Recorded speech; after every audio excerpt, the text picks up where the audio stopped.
आप जिस steel frame का प्रतिनिधित्व कर रहे हैं उसका भी ज्यादा प्रभाव तभी होगा जब आप टीम में रहेंगे, टीम की तरह काम करेंगे। आगे जाकर आपको पूरे पूरे जिले संभालने हैं, अलग अलग विभागों का नेतृत्व करना है।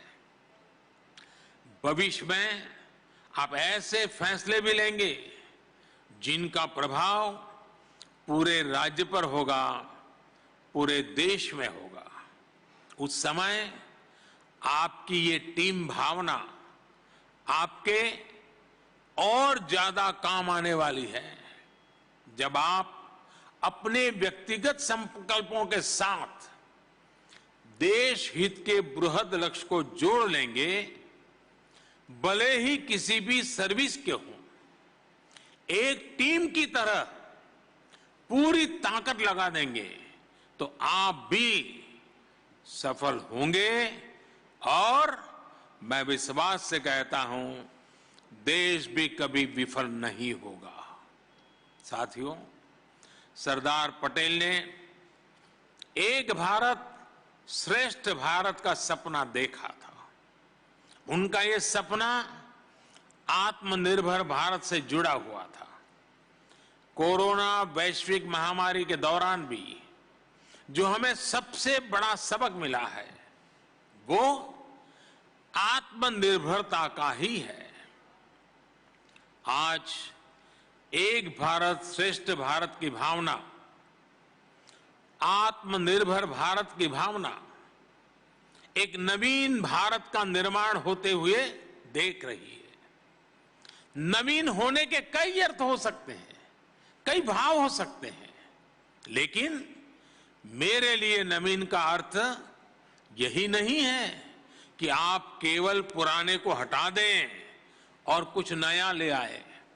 मेरे लिए नवीन का अर्थ है कायाकल्प करना, क्रिएटिव होना, फ्रेश होना, एनर्जेटिक होना। मेरे लिए नवीन होने का अर्थ है जो पुराना है उसे और अधिक प्रासंगिक बनाना, जो कालबाह्य है उसे छोड़ते चले जाना।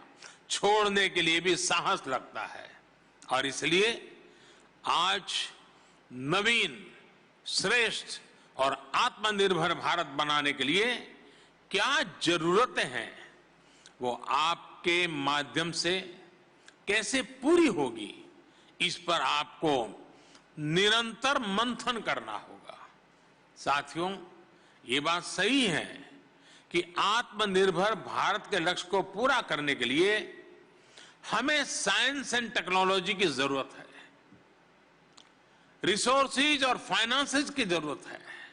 लेकिन महत्वपूर्ण ये भी है कि इस विजन को पूरा करने के लिए एक सिविल सर्वेंट के तौर पर आपका रोल क्या होगा।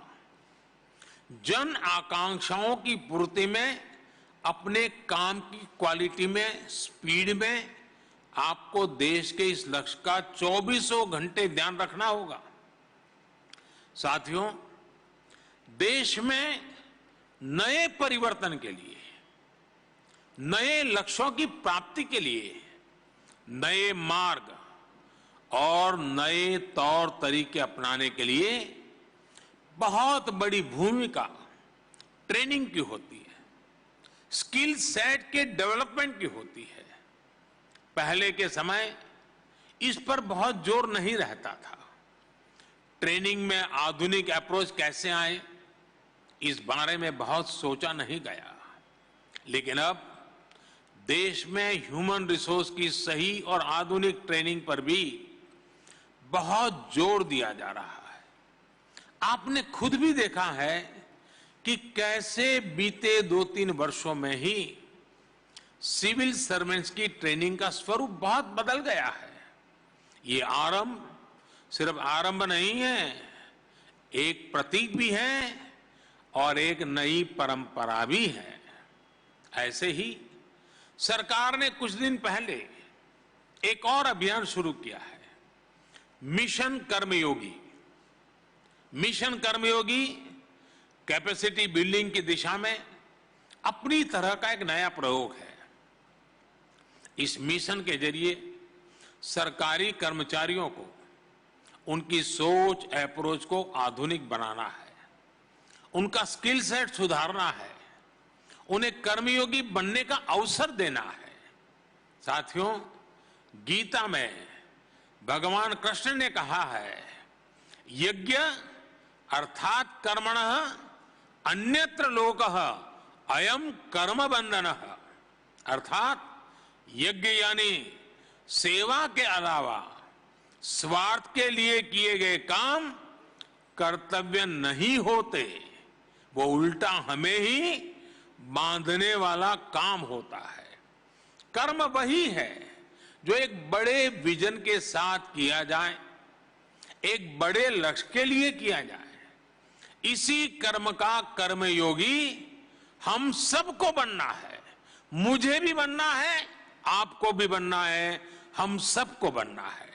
साथियों, आप सभी जिस बड़े और लंबे सफर पर निकल रहे हैं, उसमें रूल्स का बहुत योगदान है, लेकिन इसके साथ ही आपको रोल पर भी बहुत ज्यादा फोकस करना है।